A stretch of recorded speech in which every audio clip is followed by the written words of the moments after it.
رمضان علم ہے، رمضان علم ہے، رمضان علم ہے، رمضان علم ہے، رمضان علم ہے۔ بسم اللہ الرحمن الرحیم۔ اللہم صلی علی سیدنا و مولانا محمد وعلی آلہ و اصحابہ وبارک وسلم وصلی علیہ۔ رب اشرح لی صدری ویسر لی امری واحلل عقدۃ من لسانی یفقہوا قولی۔ خواتین حضرات، خوش آمدید کہتے ہیں۔ رمضان علم ہے خصوصی ٹرانسمیشن قاسم علی شاہ فاؤنڈیشن کے پلیٹ فارم سے آپ لوگوں کے لیے پیش کی جا رہی ہے۔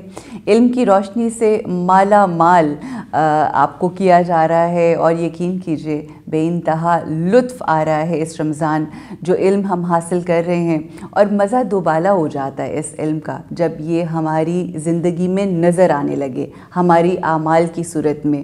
اور میں ہمیشہ ہی کہتی ہوں کہ جو بالخصوص ایسے لوگ، کیونکہ فوکس ہمارا یوتھ کے اوپر ہے، جب جوان اپنے دلوں میں علم کی روشنی لے کر اپنے اعمال کو تبدیل کرتے ہیں تو آپ جانتے ہیں کیا ہوتا ہے؟ ہوتا یہ ہے کہ جس طرح سے ہمیں زمین پر بیٹھ کے، فرش پہ بیٹھ کے عرش کے ستارے دکھائی دیتے ہیں، بالکل اسی طرح سے جب کوئی جوان یہ فیصلہ کرتا ہے کہ وہ بہترین زندگی گزارے گا، نیک عمل کرے گا، صالح اعمال کرے گا، تو عرش پہ جو موجود فرشتے ہیں ان کو زمین کے یہ جوان جو ہیں ستاروں کی مانند چمکتے ہوئے نظر آتے ہیں۔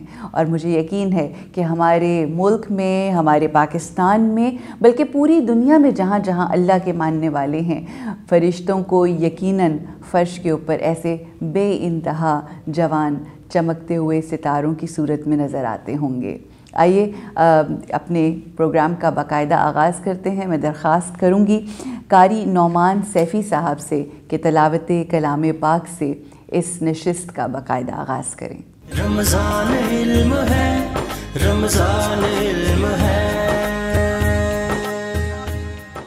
اعوذ باللہ من الشیطان الرجیم۔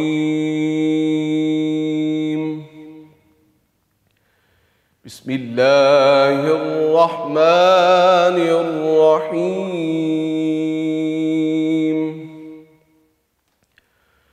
والتین والزیتون وطور سینین وهذا البلد الامین۔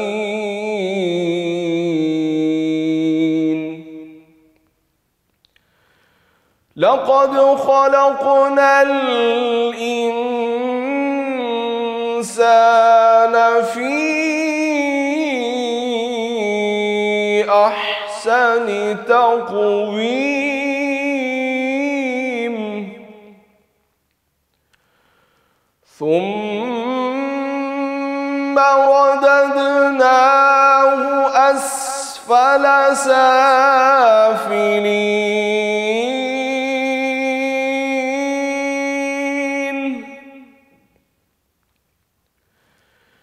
إلا الذين آمنوا وعملوا الصالحات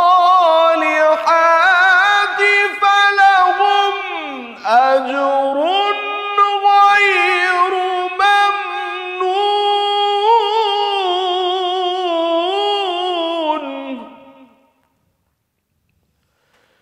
إلا الذين آمنوا وعملوا الصالحات فلهم أجر غير ممنون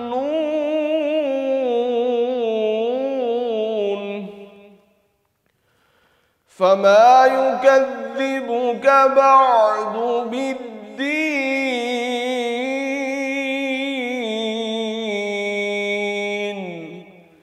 أليس الله بأحكم الحاكمين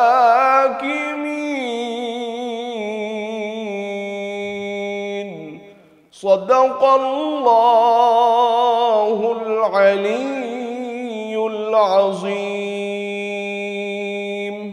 بہت شکریہ، بہت بہت مہربانی میرے بھائی۔